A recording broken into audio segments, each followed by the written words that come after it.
startup is not an easy journey. Entrepreneurship is never an easy journey. It's a roller coaster ride. You'll be very happy in the morning. You feel that a lot of good, meetings were done. Afternoon, it will all go south, and evening it may even be better. So it's a roller coaster ride. So when you're signing up for entrepreneurship or a startup journey, you are signing up for this roller coaster ride, and I think that is the beauty of it. End of the day, as long as you can enjoy this journey with a great team, it's a great learning experience. Hello, this is Deepu, co-founder of Zappyhire, an AI-powered HR tech platform. Welcome to Founders Talk. Hi, my name is Jyothis. I'm one of the co-founder of Zappyhire, AI HR tech platform. Welcome to Founders Talk. Unlike a typical startup founder, I didn't start my startup journey in my early 20s. Rather, for me, that entrepreneurship bug actually bit me when I was in my mid-30s. So prior to starting up, I used to work with companies like Infosys, Robert Bosch and Oracle for close to 15 years.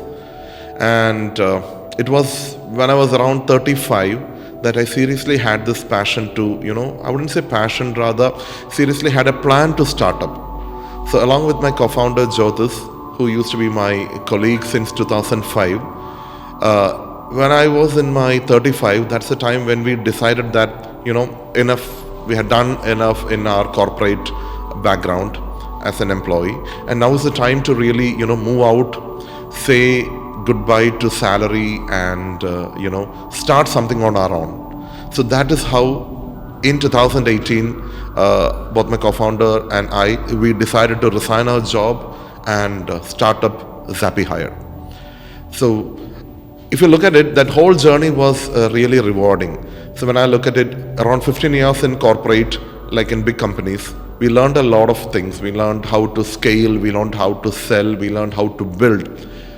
So we thought that we had everything in us because we have been spending 15 years in a corporate environment, right? But when we really came to a point of starting up on our own, that is when we really understood that, there is a lot of area that we don't know. How to scale a business when you don't have anything.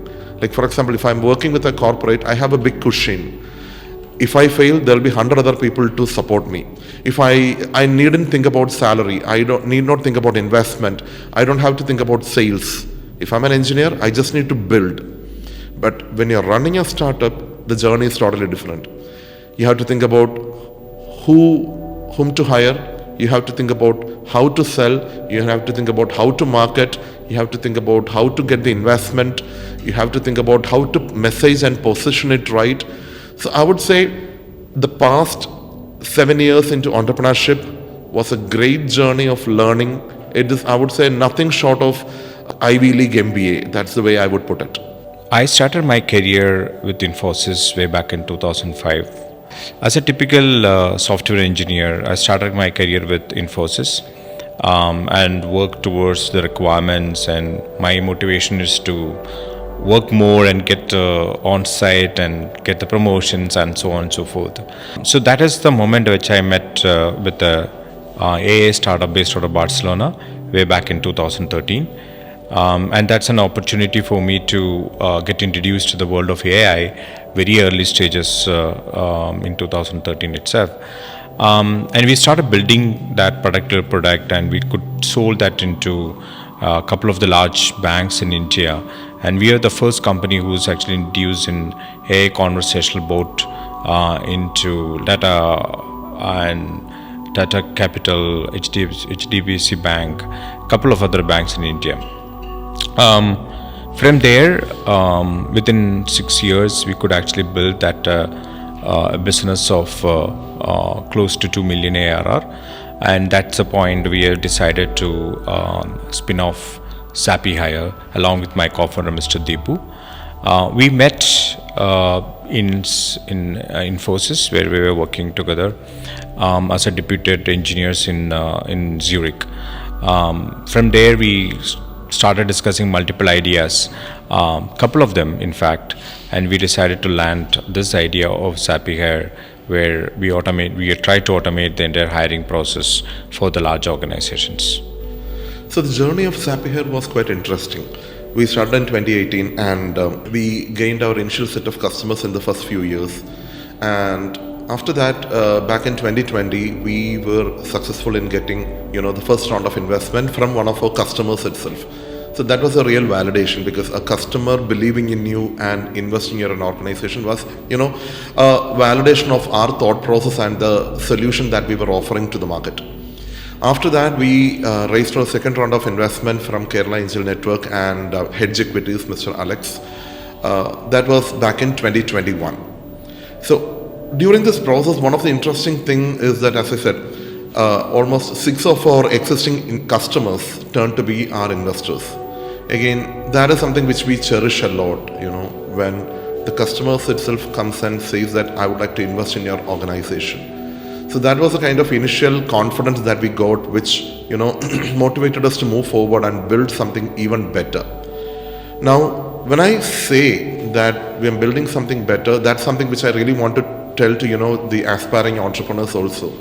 When we're building something, the most important 3 things that you have to consider is, first, you have to look at the market. Look at the market that you're selling to. 2, basically you have to study the market that you're selling. 2, you have to identify who is your ideal customer. Just by having an idea at hand doesn't mean that you can build it and sell it, right? You need to build for the customer who is going to pay and use it. So identifying that, bracket of customers who is end of the day going to use your product. We call it ideal customer persona. Identify your ICP and then build for them. Point 3, whatever you're doing, you have to always validate whether this thing that you're building is solving the pain point, right?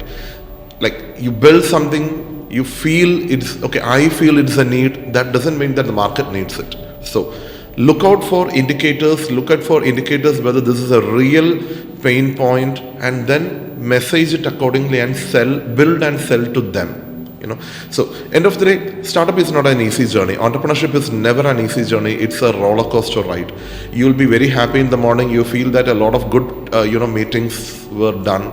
Afternoon, it will all go south, and evening it may even be better. So it's a roller coaster ride. So when you're signing up for entrepreneurship or a startup journey, you are signing up for this roller coaster ride, and I think that is the beauty of it. End of the day, as long as you can enjoy this journey with a great team, it's a great learning experience. It's a startup is a great thing, provided you plan. Planning is essential. Planning in terms of product features, planning in terms of customer segmentation, planning in terms of your sales strategy, planning in terms of your marketing plan, your financials. So, if you just go and Google for a business model canvas, I would say, if you're an aspiring entrepreneur, go Google for business model canvas and fill in those entire thing to ensure that you have a viable business plan in place, and ensure that at least on a piece of paper, your idea is successful or your startup is successful. So if you have red flags there, don't assume that, okay, you will find and figure it out on the way. At least on the piece of paper, ensure that all those red flags are, taken care of, and you have a viable business plan. So this is one message that I wouldn't say message. One input or one learning that I had during our journey, that as much as possible, plan this thing ahead and then get into this journey of entrepreneurship.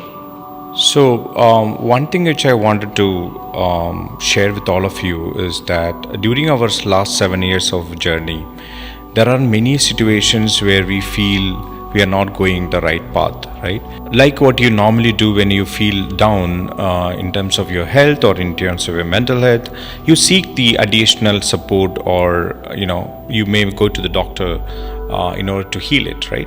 Similarly, when you have a similar situation in your business where you're not feeling quite well about your own plans, or sometimes setbacks on your business, I think you should seek out the help from so-called mentors.